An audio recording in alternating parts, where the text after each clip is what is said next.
What's up, everybody? And today we are reacting to here's what happens if China invades Taiwan. Now, I said this a while back that all eyes of the world is on Ukraine right now and Russia. All eyes. Countries are going to take advantage of that, including China. We're going to check this out. This is by Johnny Harris. He's put some fantastic videos out. Whether you agree with his reporting or not, it doesn't really matter, because I think we can all agree that China are definitely going to take advantage of this kind of what's the word I'm looking for? Media coverage, right? Everyone's kind of looking one way. They're going to do something while they can. So I think the information in this video may be prevalent, whether you agree with this guy or not. I think his videos are really good. So yeah, we'll find out. But before we get started, question of the day comes from Aaron. Question: do you think that a world conflict could spark from this crisis? Now, you know as good as me whether a world conflict can start from this crisis. I hope not. It could. It definitely could. But I hope not. I do think the world will be forever changed because of this. Forever changed. I really do. But I don't know whether World War III will start. I just hope it doesn't. I really don't want that to happen. I've got a family, right? Like, I don't want that to happen. If you want your question answered, leave it in the comment section down below. Thank you, Aaron. And I will answer it in the next video. Other than that, let's shut up. Let's pop this up. And let's have a cheeky peek what he's got to say about China and Taiwan. That goes without saying, right? We're talking about really sensitive subjects here. Just bear that in mind. In the summer of 1995, China sent a bunch of its troops to the province of Fujian. They then started testing missiles and putting it on TV. They then started running highly publicized combat exercises, very similar to what it would look like to cross this 130-kilometer wide strait to invade the island of Taiwan, a place that China doesn't think is a real country, but rather a part of China itself, a rebellious island province in an unfinished civil war. Another round of Chinese war games near Taiwan. Look how long this has been going on for. A long time. A long time. They're going to take advantage of this as they can, China. I guarantee it. As the U.S. and other nations concerned. China did all this saber rattling because Taiwan's president had asked for a visa to visit the United States, and the U.S. Congress voted to give it to him, defying Beijing and undermining China's claim to Taiwan. Interesting. Oh, and Taiwan was holding their first democratic election. These are the first free elections of a Chinese leader in 5,000 years. China announced Friday that it would start the new military exercises less than a week before Taiwan's presidential election. China hated that all of this was happening on this island that they think is theirs, hence all of the military flexing. But look who shows up next. Diplomatic trouble may be brewing again between China and the United States. See, I don't know much of the history of this. 1993, I'm only 2-year-old at that point. I don't know the history of this stuff. I think this is incredibly important. I do know that there is a history there, and I do know that China wants the island. So finding out the history is sometimes incredibly prevalent to the current situation. So let's bear that in mind. We know that with the whole Soviet Union and Ukraine and Russia. So let's bear that in mind while watching this. Yes! I'm going to turn that music down a little bit. Let's just talk about how cool this video is right now with the military. It's the U.S. military, and they're sending their biggest show of military force in Asia since the Vietnam War. Wow. Right here in China's neighborhood. President Bill Clinton sent in all of the U.S.'s best stuff. Aircraft carriers, guided missile cruisers, destroyers, powerful weapon systems from the most powerful military on Earth. Yep. So all of this concentrated U.S. military... Goddamn right, it's the most powerful military in the world. Let's go! USA! USA! ...power comes into the region and enters right here through the Strait of Taiwan. Yeah. It was a response to China and all of its efforts to intimidate Taiwan. Yeah. The message was very clear. China, we are way more powerful than you, so back off and let Taiwan do its thing. Yeah. And guess what? It totally worked. China backed down and the U.S. reasserted itself as the global powerhouse, a power that no one can mess with. That's definitely changed big time now. China are up there. And you know why? We've kicked ourselves in the back, haven't we, as Americans? We've sent all of our stuff to be made in China, so they have this massive economy that would ruin ours. Like, basically runs our economy, right? So they now have a foot in the game. You know what I mean? Okay, so now let's fast forward to last fall. A lot has changed in this 20 or so years. And Yep. China is at it again, flexing on Taiwan. Their favorite way of doing this lately is flying military aircraft into this air border, Taiwan's Air Defense Identification Zone, or Yeah. ADIZ. An ADIZ is airspace that if you enter, you should identify yourself, or else the nearby country will assume that you're coming to attack them. China has started flying military aircraft over this airspace without asking permission, without identifying themselves. Not just like once or twice, but like dozens of times per day, hundreds of times a month. These are the actual recorded flight paths of Chinese aircraft Wow. flying over Taiwan's ADIZ and then back to China. So they're definitely taking the piss. They're taking the piss, guys. It's a giant FU to Taiwan. Yeah. Or rather, remember who's boss here. Yeah. Luckily, there's some really amazing data on every single one of these Chinese flyovers. They're all documented. Taiwan's Air Isn't that interesting? That data is just readily available for everyone. Like this guy, this reporter, I forgot what's his name again? Johnny Harris. I think his reporting is fantastic because he finds these things that I've never seen Force before. scrambled again today. This is research from the Foreign Policy Research Institute, and it's incredibly useful to see China's activity in Taiwan's ADIZ. You can see this massive surge late last year in flyovers. This is a graph that shows every single time a Chinese jet has flown over Taiwan's ADIZ in Can we just appreciate how well he puts these videos together? But let's watch this graph, especially when it starts kicking off with Ukraine. 2021. You can see that it comes to a peak in the first week of October. This was the week that China was celebrating its founding, and they were sending a very clear message to Taiwan. You will be ours. That week, this Chinese state-owned publication comes out with this headline: "Time to warn Taiwan secessionists and their fomenters, war is real." This is not fair play. So guess who shows up to the region to calm things down? A U.S. warship has sailed through the Taiwan Strait. USA! USA! So right after USA! this huge bulk of flyovers of Taiwan's ADIZ, the U.S. sends in guided missile destroyers through the Taiwanese Strait, and they're accompanied by a Canadian to ship. warn off 25 Canadian as well. Interesting. Chinese aircraft that entered its defense zone. Oh, but this time it didn't work. Here's when the U.S. sailed through the Strait, and here's what China does after. Tons more flyovers of Taiwan's ADIZ. Yep. Looking at the raw data, you can see that these flyovers start happening almost every day. Yep. It's not the 90s anymore. Things have changed. Bill Clinton can't just send a bunch of naval ships to the Taiwan Strait and expect China to back down. We're living in a different era. The biggest difference is that China's military has become way more powerful in And we can kind of say that it's probably one of our faults because we've sent a lot of money that way. A lot of money. the last 20 years. Add to that their zeal for taking over Taiwan to reunite it with mainland China has grown immensely every year since. Yep. The reason I'm telling you this story and showing you the difference between how China reacted in the 90s and how it reacted last fall is because that difference is really important if we want to think about what war looks like in this region. I've been talking to military experts, I've been diving deep into military reports and writings from the Chinese military itself to try to understand what war with Taiwan would look like. It's something that is becoming more likely year by year. So Yeah, and I can see why he's put this video out right now because this was the exact same situation nearly to a T with Ukraine-Russia, right? Until it happened. And now it's happening, and all eyes are on Ukraine-Russia. It's only a matter of time before it happens with Taiwan as well, and all eyes will be mixed between Ukraine and Taiwan if it happens now, or that's the thing. If they do it now, people are still looking at Ukraine and they're like, oh, I can't deal with two places being invaded. Like, people's headspace can't deal with that. And that's a good excuse for China to do it now.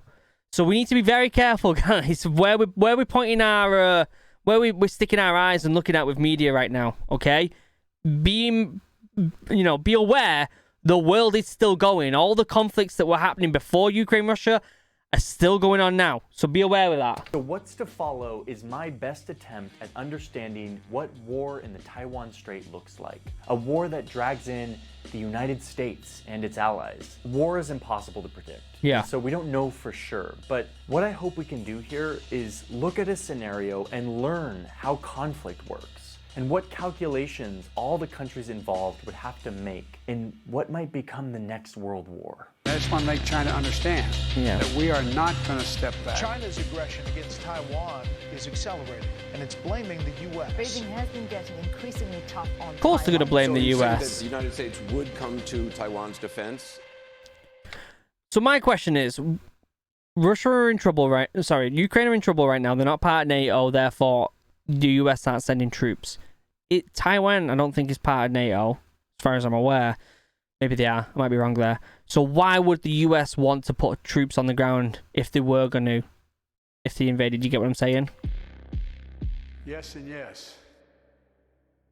Hey, before we dive into this, I want to say thank you to the sponsor of today's Okay, video we'll who skip the made this sponsor. video not available, and I click this link, how conflict could escalate in the Taiwan Strait. But first, I have to say something. I have to get this off my chest, which is I've felt a little bit conflicted making this video. I feel very against the sort of machismo fascination with conflict. Like it's some sort of cool, good thing. When at the end of the day, what we're talking about are people's lives. How many times have I said this in these updates? We're talking about conflicts, but what matters are the people. I say this in every single video when I talk about these subjects. The people are more important because it's just one or two people playing a chess game and it's killing people. The people are the most important. We are talking about valuable taxpayer money. We are talking about the future of entire societies being ripped apart by a power struggle. This is not sexy and cool.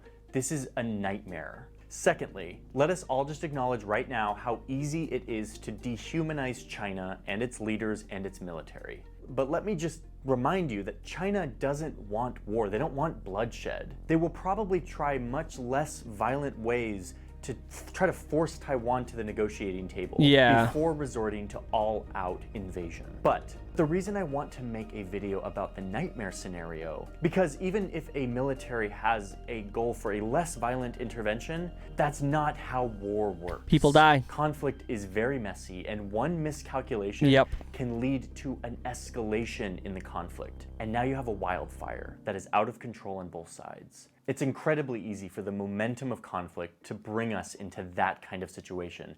And that's why I want to suss out what it could look like. Okay, those are my disclaimers. Let's dive into this.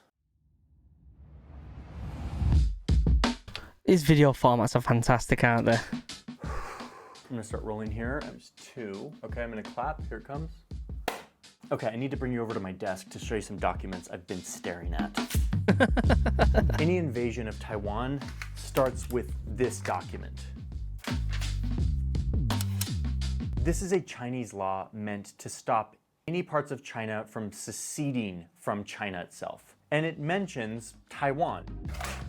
Of course it does. It says that if Taiwan tries to assert its independence from China, or, and this is the most important part, or if the possibilities for a peaceful reunification should be completely exhausted, that China shall employ non-peaceful means and other necessary measures to protect China's sovereignty and territorial integrity. See, I just don't get it. I don't get it, right? If we're in the United States and Texas is like, we want out, right? They do a vote, they get out. Why is everyone else in the country being like, no, you're not allowed to leave? That's ridiculous. It's ridiculous. If a part of a country wants to leave and they vote and they leave because the vote was well done, they should be able to leave. The idea of keeping them in is stupid. It's only going to make people hate the government even more. It's ridiculous. It's ridiculous. Obviously, Russia with Ukraine are doing it, and obviously China and Taiwan are doing it. Translation, if they run out of diplomatic solutions, China is required by law to invade Taiwan and force it to reunite with China. It's ridiculous. I don't read or speak Mandarin, but Google Translate. I mean, come on. Listen, we're like 70 years into peaceful solutions being tried and not working. Meanwhile, on the island of Taiwan, support for any sort of reunification is at an all-time low. Like, it's not looking like peaceful reunification is gonna happen. Which is making the interpretation of this law more and more on the side of China should do this forcibly. Okay, so that's the legal justification from a Chinese perspective. Pair that with the fact that unlike in the 90s, China now has a massive military. There's new concern at the Pentagon about China's military buildup. With all sorts of new missiles. China could soon be able to deploy a nuclear-tipped missile that U.S. defenses would find much harder to detect. Yep. Tanks, helicopters, submarines, ships. I mean, this isn't from me, this is the US government. They recently came out with a report that said that the Chinese Navy now is bigger than the US's Navy, at least by numbers. They That's crazy. It doesn't necessarily mean they're a better military, but damn. have 360 versus our 297 ships. Wow. Now, caveat to that data, our ships are much bigger. But still, China's recent military buildup is nuts. And this is why the US military is kind of freaking out. My opinion is this problem is much closer to us than most think. We have to take this on with urgency. China is upping the ante on Taiwan. And there are fresh fears of a Chinese invasion of Taiwan. Taking over Taiwan remains China's #1 strategic priority. Sheesh.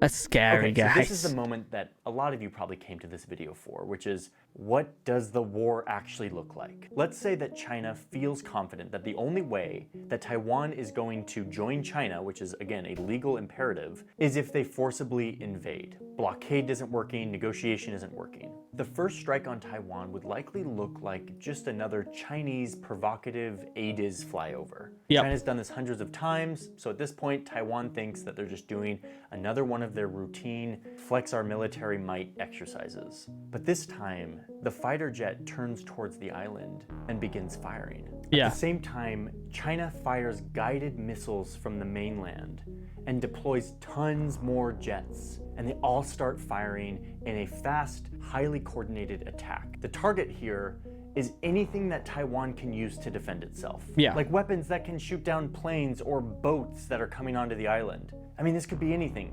Radar, communication nodes, military command centers, Navy bases, bridges, communication networks, power stations, even government buildings. They would have a wide variety of targets to effectively deny Taiwan the ability to respond effectively. I mean, unfortunately for Taiwan, a lot of these targets are left out in the open. They're easy to see. A runway is really easy to see and really hard to hide. And we spoke about that in yesterday's update with the Ukraine-Russia thing. You've seen how Russia are targeting all the airspace, all of the airports basically around Kiev.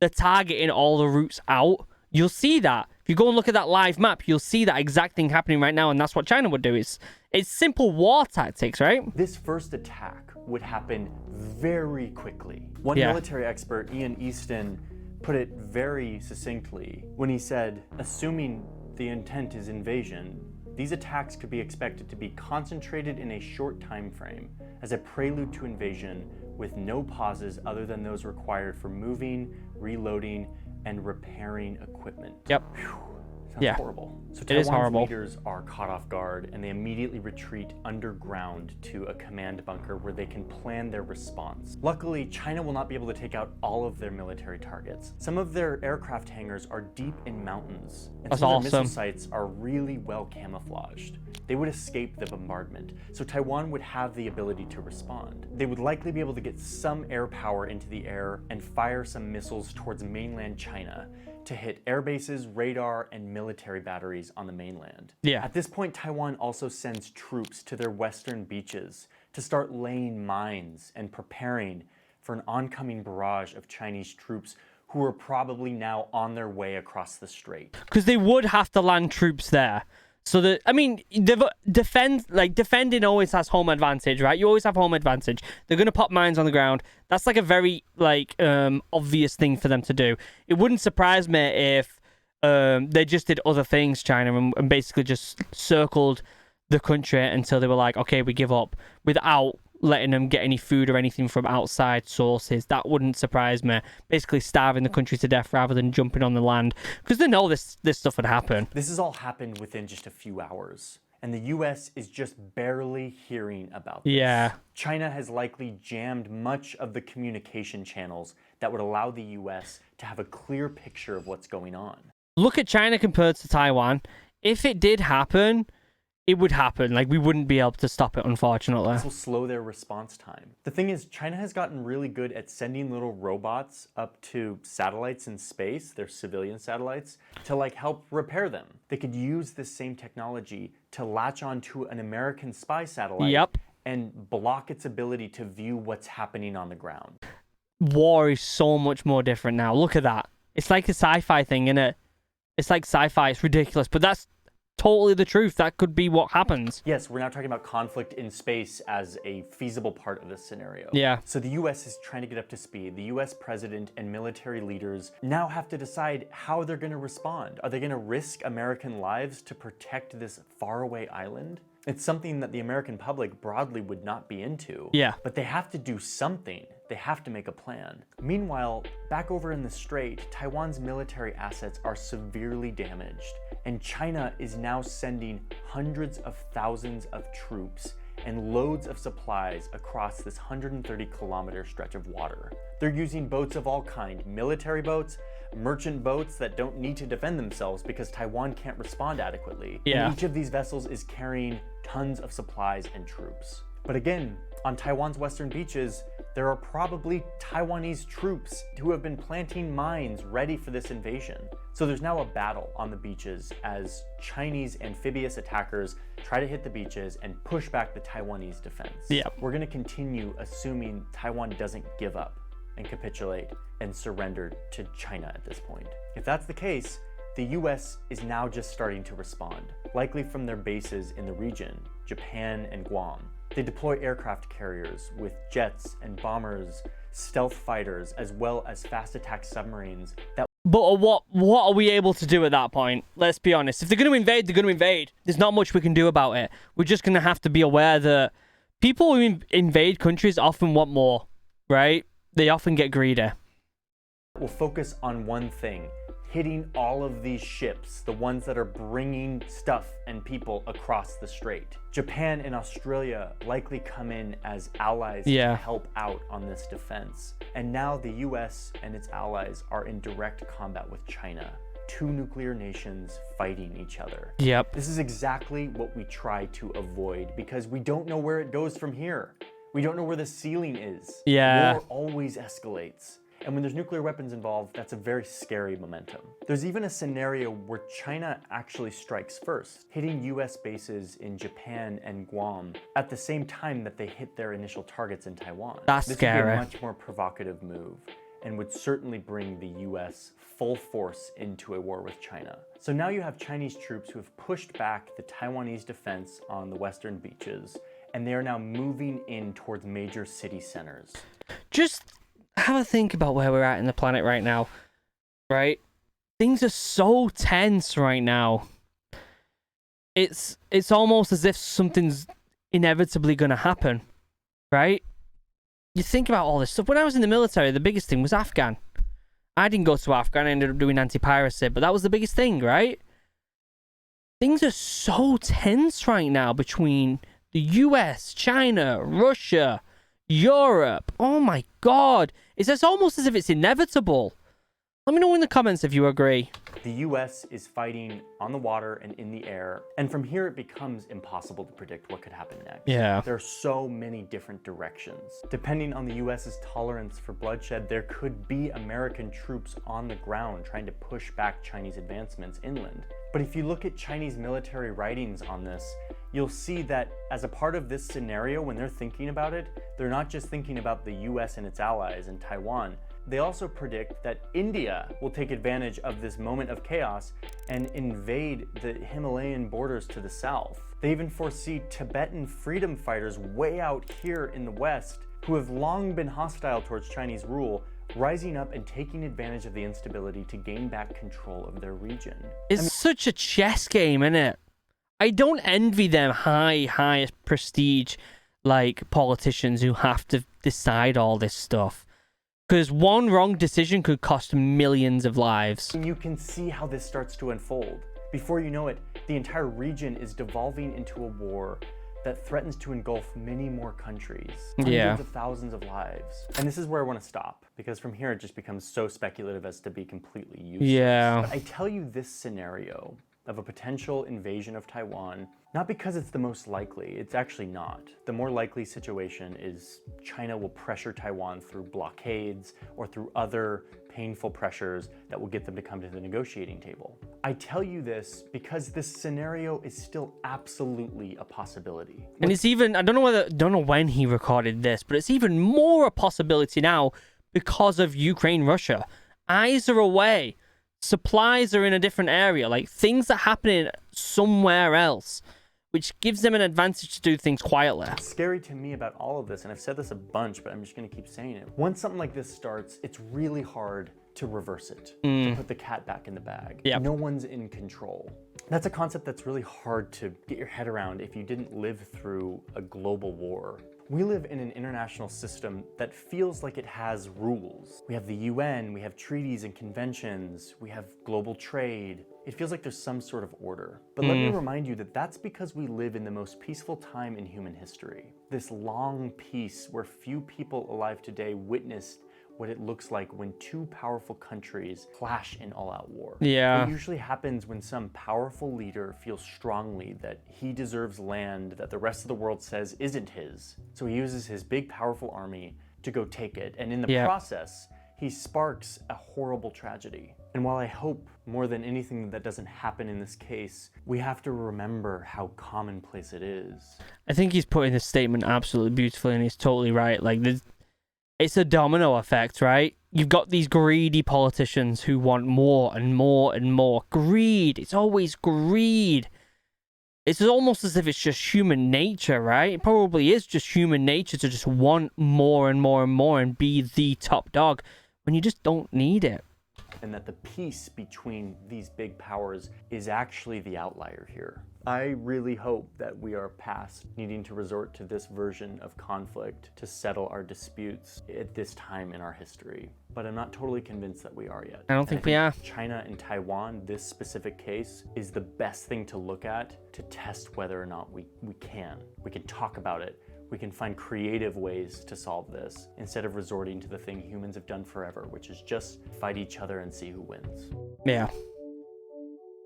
Oh, guys, great video. Great video. Go over there, give it a like, subscribe, and all that good stuff. But my God, he's not wrong, is he? Like, the world is in such a strange time right now where we've had this long period of peace, and now we've got three incredibly powerful countries that have a lot of tension and have a lot of hate between each other, or at least between the US and the other two, Russia and China.